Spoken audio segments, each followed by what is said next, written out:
Good evening. Once again, I'm continuing here with number 8. The 12 principles of leadership. A true leader plans a program of execution. In other words, they're thinking about it. They're making plans. They're establishing, make it where it be workable. That's a true leader. We go on to number 9. Persistence. A true leader is persistent. When you're obeying, giving orders from the king, he's persistent. And consistent leads to commitment to success. If you keep doing what you're doing and it's working as the plan that God has given you, you will succeed. So many leaders inventors and who have established many organizations or companies. For example, Bill Gates. He didn't first succeed when he first started out, but it was persistence. These are the things. Michael Jordan was cut from his basketball team in high school. He didn't give up. He went back on the drawing board and practiced and practiced and practiced. Now he's the greatest basketball player there ever was. You must develop a mindset. And this is one thing about a leader.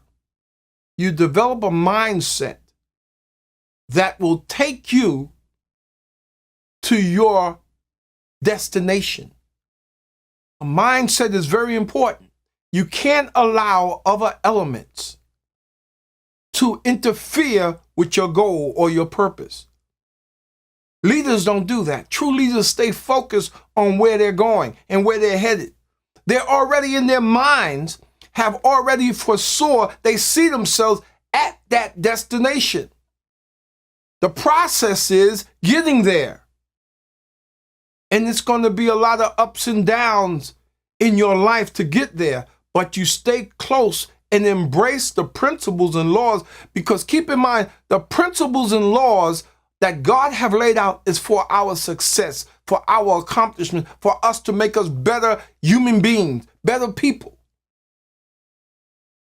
That's what these things, these laws are for. Let us go on. A dedication. Endurance to opposition. You know, a lot of times some people, when a little trouble comes up, a true leader, he hangs in there. He realizes it's not going to always be a smooth road. There's going to be times when there be dirt roads in your life, some with holes in them. In New York, we used to have a lot of potholes after the winter because the salt used to damage the asphalt. And they have to come along and pave it. A lot of times they have to pave a good many stretches of road to redo it again. You see, just because you go against, opposition comes against you, you don't give in. You be strong. And the greatest example I can give you today is the man they call Jesus. King of Kings, Lord of Lords. Throughout all this point, you know, a lot of times Jesus himself, he went off to talk to his Father. And I discovered that each time he went there, he was pleading. He really didn't want to endure the pain. But the purpose was set before him. He was obedient. I mean, we should learn from this. Because a lot of times, even in our marriage, you get rocky road. The wife don't act right. The husband don't act right. The kids don't have. And those of you, especially you husbands, that marry women with kids, sometimes you have the worst trip.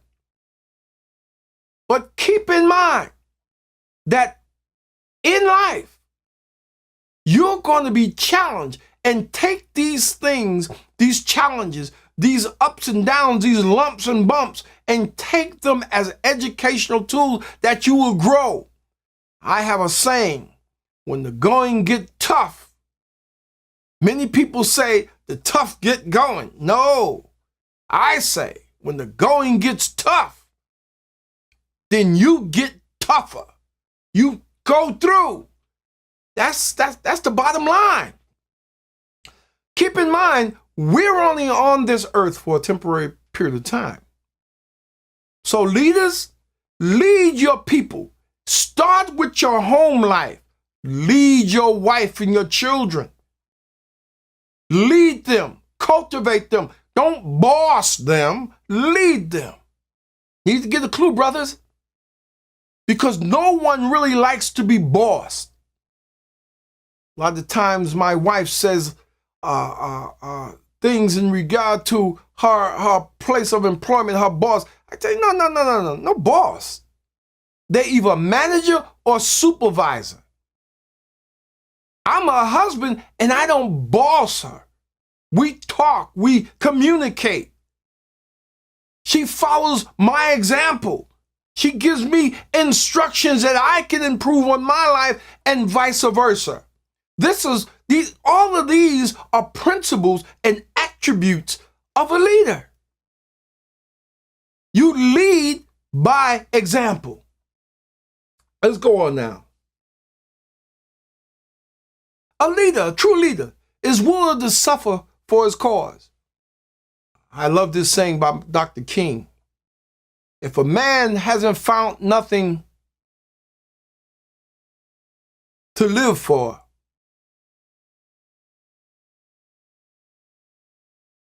then he's not worth finding nothing to die for.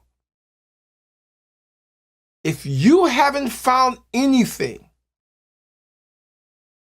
right now as a citizen of the kingdom, we, brothers, and if those sisters are listening, you should have something in your life, your purpose, willing that you'll die for. Because if you don't, life is not worth living. Life is not worth living if you haven't found that purpose that God has instilled in you for you to grow by and to focus on. And if you haven't found it, it's not worth living. Purpose gives you something to live for. And it gives you something that if you have that much passion, you will die for it. And if you stay in God's word, in his will, be obedient to his word, guess what? Death is a byproduct. You don't sweat that because death wouldn't fear you. Once you found your purpose, death has no hold on you. You need to really check it out. It has no hold on you. Why? Because you have a hope. Jesus died. He gave you that hope. That's why we was born here, to fulfill our purpose. Another thing. We are accountable to a higher authority. Everyone is accountable to someone. Everyone. And even as in my own household, I hear you guys says, I'm the king of my household. I'm the man of my household. You know what, brother? If you got to tap yourself on your chest and always remind the people in your family that you're the boss and you're the head of the household, guess what? I got news for you. You're not. You're trying to convince yourself, but you're not. Because when you live a life with such integrity, which means completeness, uprightness, then everyone in your household and around you and around your neighborhood, you live there long enough, will know that. Will know that. Until next time, you have a nice day.